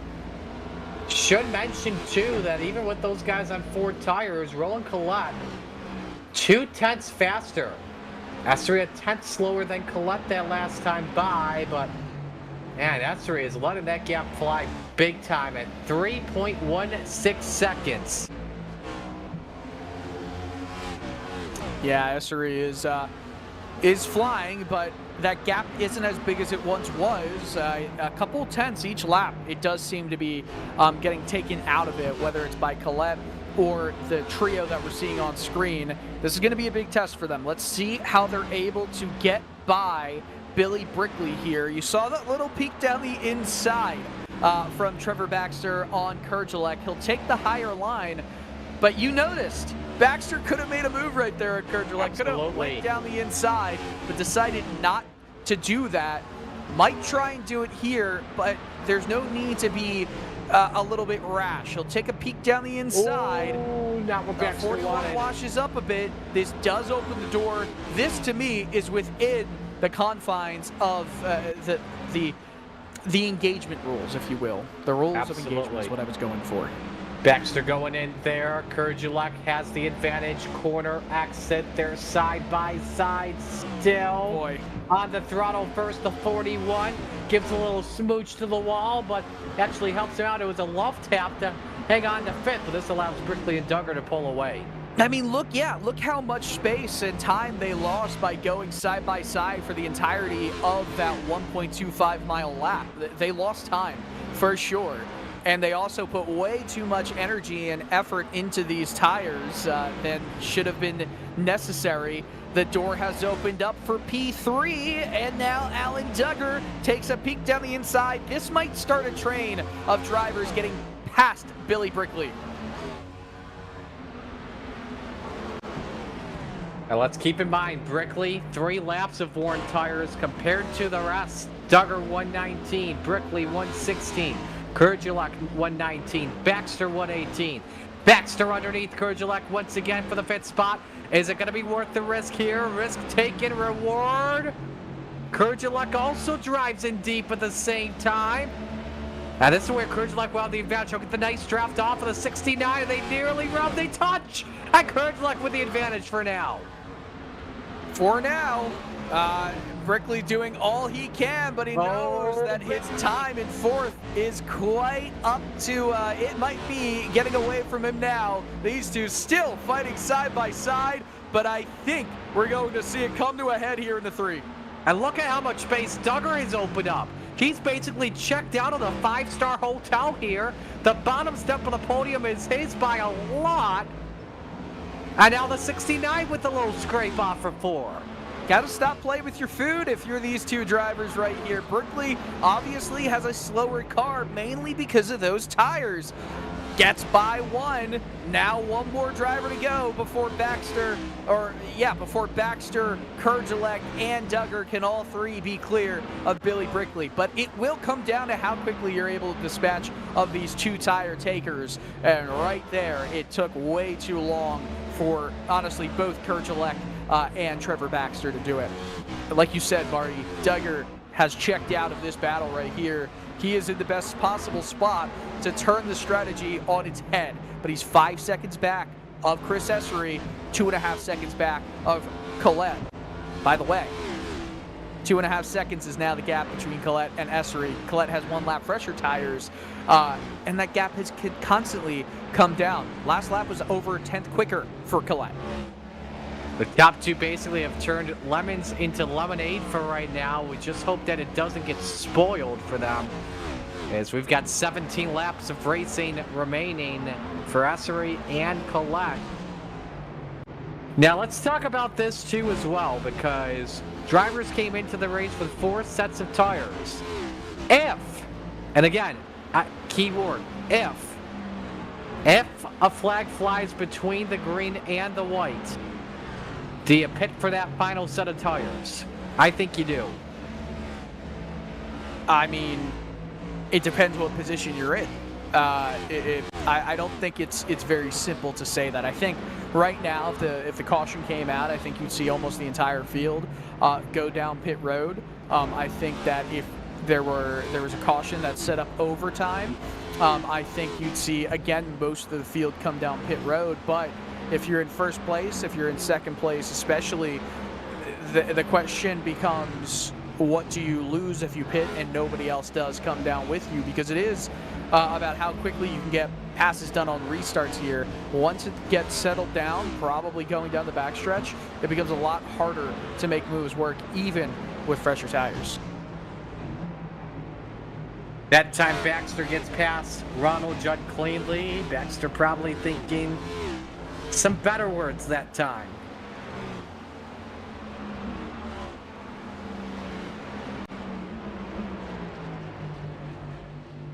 Let's give some credit as well a little bit. The guy in 8th spot, Nate Pollard, remember, was the last to pit. Came out around the 10th position or so. He's up to 8th, but 2.9 seconds behind of the next driver, Hugh Brown, in 7th. Yeah, last lap time for Nate Pollard was a 32.6, or excuse me, a 33.29, almost a 33.3 flat. It's not as fast as some of the front runners, but it has put him in a good scenario, a good situation for the time being. He is matching race pace of the leaders. And tires starting to be a little bit of a factor possibly for Essery, as second through fourth all a little bit quicker here. But a lot of breathing room between the second through fourth place cars. Let's go to another battle on track. Let's go to ninth. Switzer and Stephen Bird here with 13 laps to go. Yeah, this is a good battle going on right here. Both of these drivers, I mean, they pretty much have run right where they've been for the majority of this race.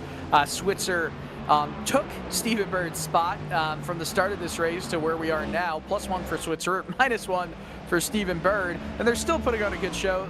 I mean, we talk about magnets. It seems like these two have been magnets all night.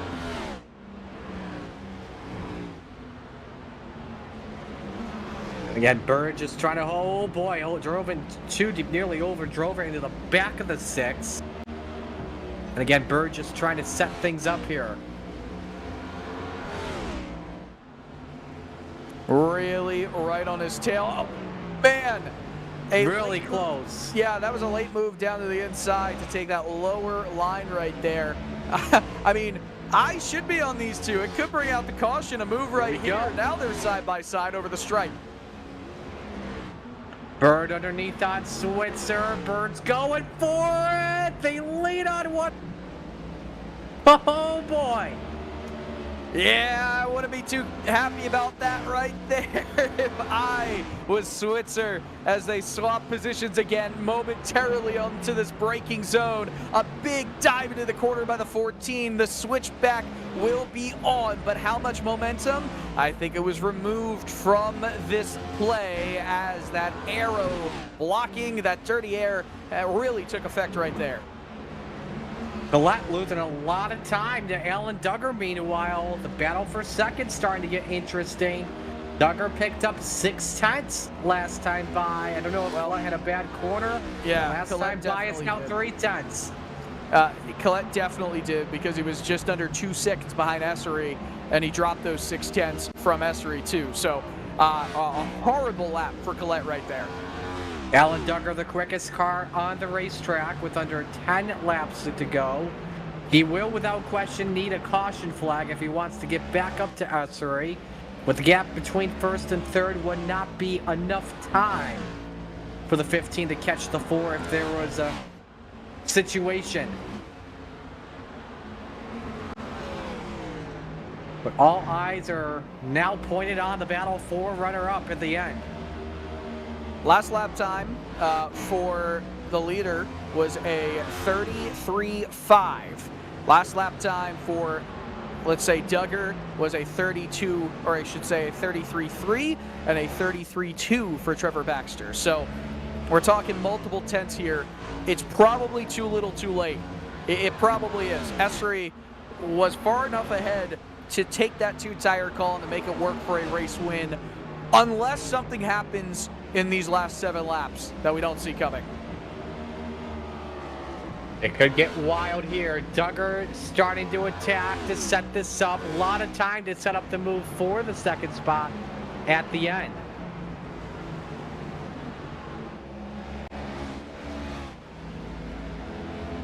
I mean, you got to get the move done now. Oh boy. Absolutely. Okay, he's back. You've got to make the move now if you want a chance at this race win. It looks impossible, and it might as well be that. Duggar takes that high line. He's diving in 1 and 2. Mid-corner, but is going to have a bit of a run down the back straight into turn 3.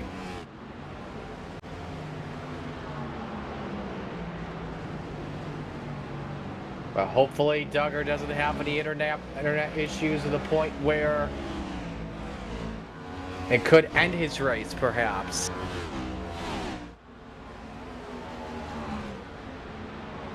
Five laps to go. And there we go, the switcheroo coming. Oh, look out, the 54 ore up in the wall. Keep an eye on him if he can get this to pit road in time, but limping down the back. Duggar side by side for second. Big chance here on Collette. Can he take it into turn number 3?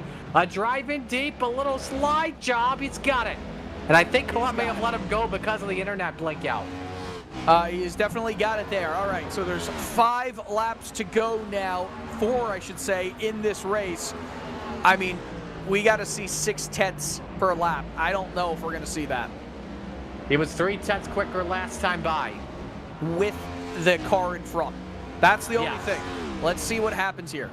Now he's got as much clean air as Chris Essery does. They'll be a little bit matched. When it comes to the tail of the tape, coming to 3 to go at the line. Essery does have a lot of lap traffic ahead, but I don't think he's going to be able to catch him. The lap traffic will definitely be interesting if there is an opportunity here for Essery, for Duggar. But now it's about a battle for P3 and the podium. Baxter, I mean, he's right there. He should get the move done when we talk about tire wear and all that. But, I mean, Colette was a difficult pass. Let's see what Baxter can do on the 9 here. Who wants to talk with us at the end of the night? We're about to find out in 2.5 miles. But still, Chris Essery, a race leader, 1.8 the gap between him and Alan Duggar. Duggar cut 2.5 tenths the last time by. I mean, you just know that white flag is all Essery wants to see right now. Longest gap for him to get to that white flag, and sees it up in the air. Doctor's jacket in the air. 1 lap to go here at Worldwide Technology Raceway.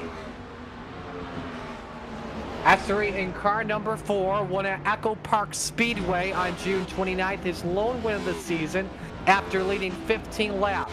He started from the back, did not take time in qualifying, made his way up to the front, got the lead in stage number 3. Essery makes his way through turns number 3 and 4. He's not in the playoffs, but oh baby, he's a spoiler. Off the corner, checkers way, Chris Essery, your winner at Gateway. Duggar in second, and Baxter edges out Colette at the line for third by about 0.02 of a second. Kurjalek rounds out the top 5. Billy Brickley through to 6th. Hugh Brown will come across the line off for turn 4 in the 7th spot. Nate Pollard will finish 8th on the freshest tires at the end. Stephen Bird 9th, and Josh Switzer will round out the top 10, but it's Chris Essery, win number 2 of the season. He'll get to do some donuts. We'll talk with him in just a moment. Stay with us. It's Door Cup Series action on Maconi Entertainment.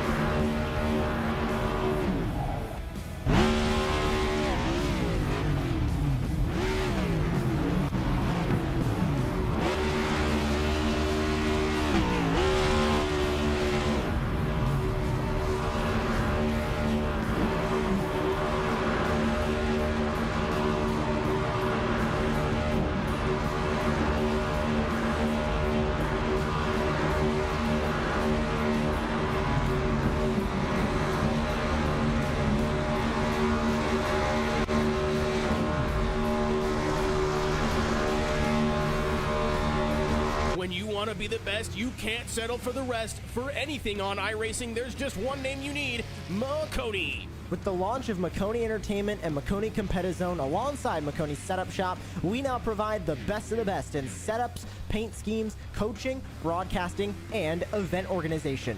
With cars across all 4 license classes, we have what you need to hit the track with confidence. Grab a subscription and save money while going fast at MaconiSetupShop.com/subscriptions. And remember, at Maconi Setup Shop, there are setups, but your victories.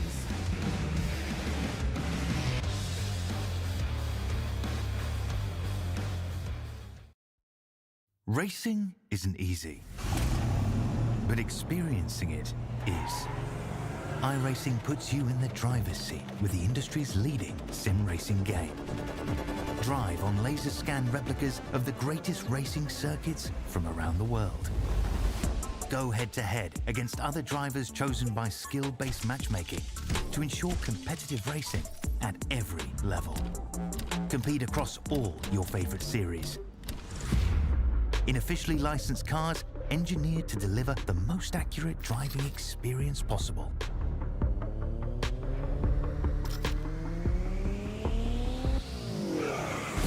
Join a race or host your own with players from across the globe. Race against the computer or in a league with friends. Feel the thrill behind the wheel. Visit iRacing.com.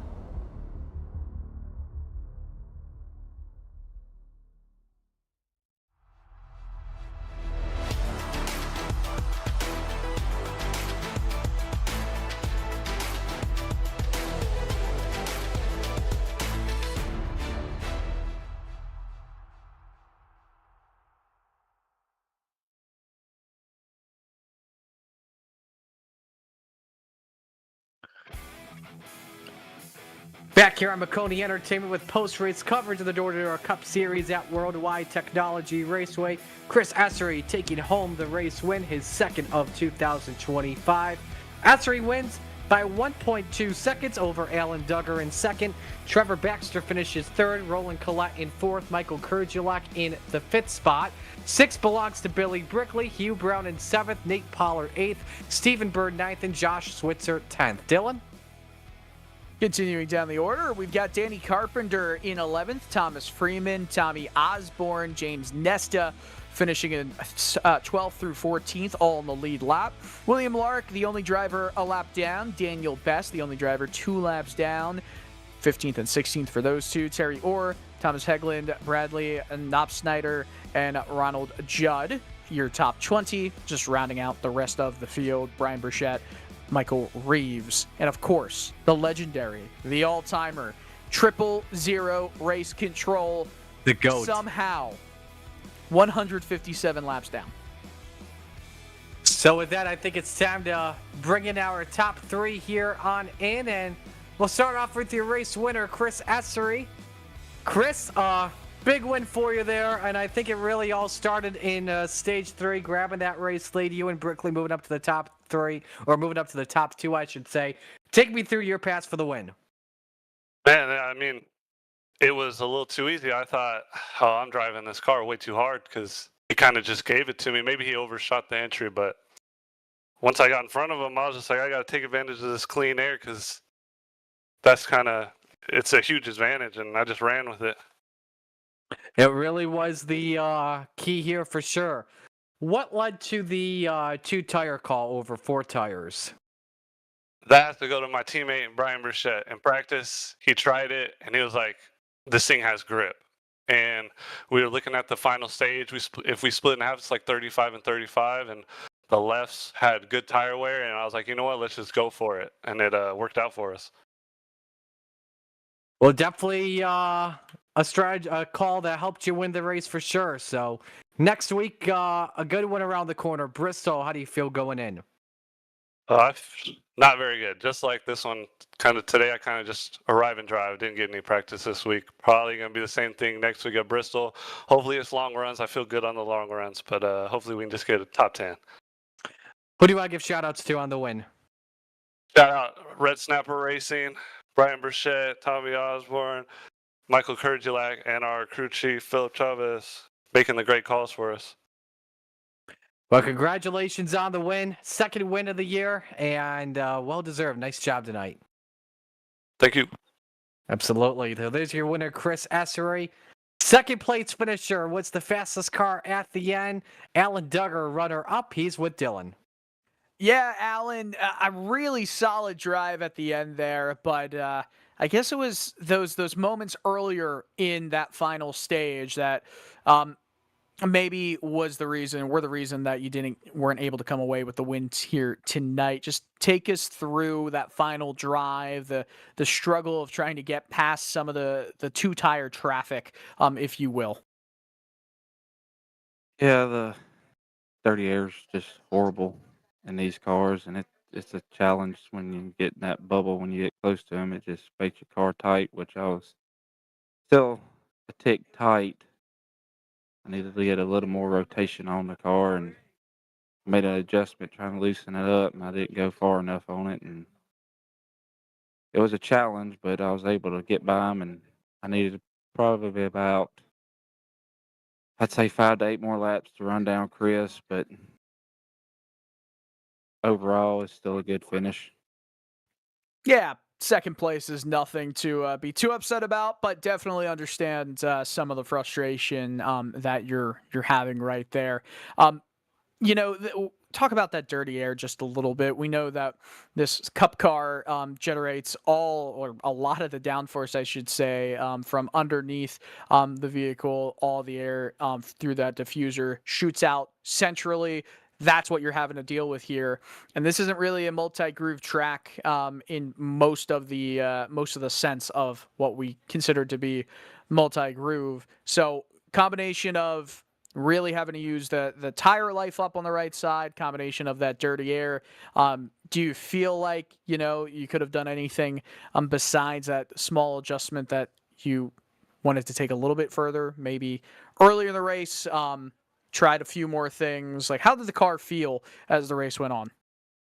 Yeah, it just continued to wear the right front. I just on the right front too much. If I could have got a little bit more rotation to help it get it on the right rear, I probably could have done something. But like I said, it's when you get in that dirty air and get up close, it's just hard to pass. Chip. Absolutely. All right. Well, so what happened right there was someone I didn't even see. I think it was Stephen Bird, who we're not even supposed to talk to on the podium. Just came in and gave his opinion on the race result tonight. Alan, who do you want to thank? Oh boy, Turner's Alignment. They just come on with us this here late in the season. Line Change Farms, Semi Motorsports, Boris Bar Ranch, and guys, Ken Byron over at Ryco for working on these sets. Them and the guys working on these sets, and thank y'all for doing a wonderful job with the broadcasting. And that's it. Well, thank you guys for putting on a good show, both on the racetrack and apparently in the broadcast booth as well. Alan, we'll see you next week. Thank you. All right, Marty. I'd love to bring Steven back in just for his full opinion on that one, not just a single word. That was incredible. That'll make the highlight reel. Let's bring in our third place finisher here, Trevor Baxter.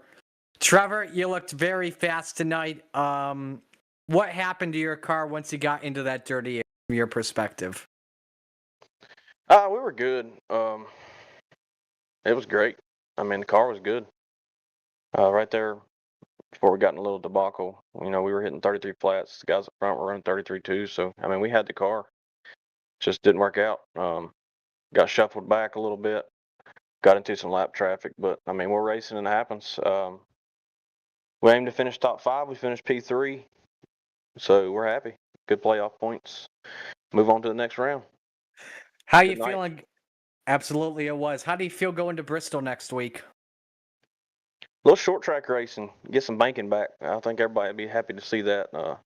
This track was definitely, one of a kind. Big track, no banking hardly at all. So, we haven't ran Bristol with the new tire and air model, so looking forward to that. Haven't done any laps or anything yet, so don't know how that's going to work out, but I'm sure to be entertaining. Last time we went there, we had a great race in the league, so looking forward to that. And looking forward to seeing y'all out there. You'll definitely get some time this week. Who do you want to give shout-outs to on the run? Shout out SBR Motorsports, all the guys over there. Good finish to Roland too. Me and him had a little battle right there at the end. Always good to finish right beside your teammate. So 2 top 5s for SBR. Can't ask for much more better than that. So good job to him. But shout out to Ken Byron over at Ryco for sure, man. He puts all the setups together, him and the house drivers, and they do a great job. So shout out to them and shout out to y'all and everybody that helps run the league. Appreciate what y'all do. Well, we'll let you go. Congratulations on a good run tonight, and wish you the best of luck next week in Bristol. Thank you, sir. You have a good evening. You as well. So there's Trevor Baxter third, and again, Chris Esri, Alan Duggar, Trevor Baxter, your top 3 as the race comes to an end after 156 laps. Next week we go to Bristol. Dylan, final thoughts on this one as we get ready to go short track racing again. Well, I thought, Steven, we had different opinions on how this race went. I thought it was a great race. I thought it was a phenomenal race, excuse me. Can't get my words out. And the strategy at the end really did play a part in it. It came down to just small mistakes. We talked about that earlier in the race. It was going to come down to taking advantage of your competitors' mistakes. Track position was so important, and it showed its case tonight. Dirty Air, it was massive, and usually the leader had the best advantage. Absolutely, they did. So with that, we bid you adieu on this Sunday night. We hope to see you next week at the half-mile track, the last great Coliseum. On behalf of everyone at Door Cup Series and Maconi Entertainment, our producer and mission control tonight, Christian Hill, my broadcast partner, Dylan Coyle, I'm Marty Sakala saying so long. Congratulations to Chris Sessery, your winner tonight at Worldwide Technology Raceway. We'll talk to you next week. Go Bills. Go Birds.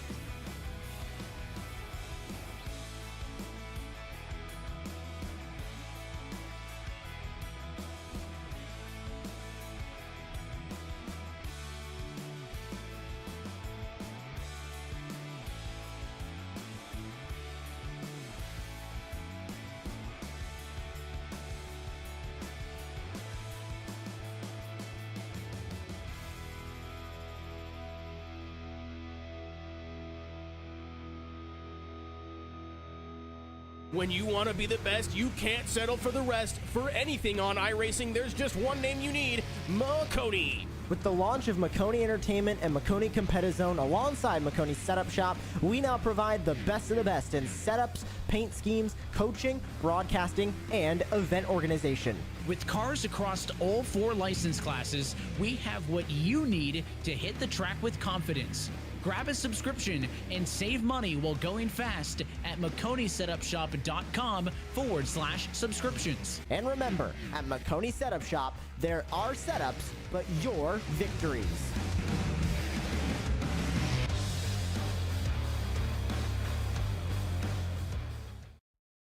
Racing isn't easy, but experiencing it is. iRacing puts you in the driver's seat with the industry's leading sim racing game. Drive on laser scan replicas of the greatest racing circuits from around the world. Go head-to-head against other drivers chosen by skill-based matchmaking to ensure competitive racing at every level. Compete across all your favorite series.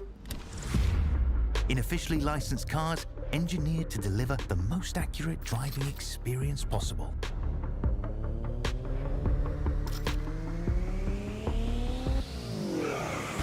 Join a race or host your own with players from across the globe. Race against the computer or in a league with friends. Feel the thrill behind the wheel. Visit iRacing.com.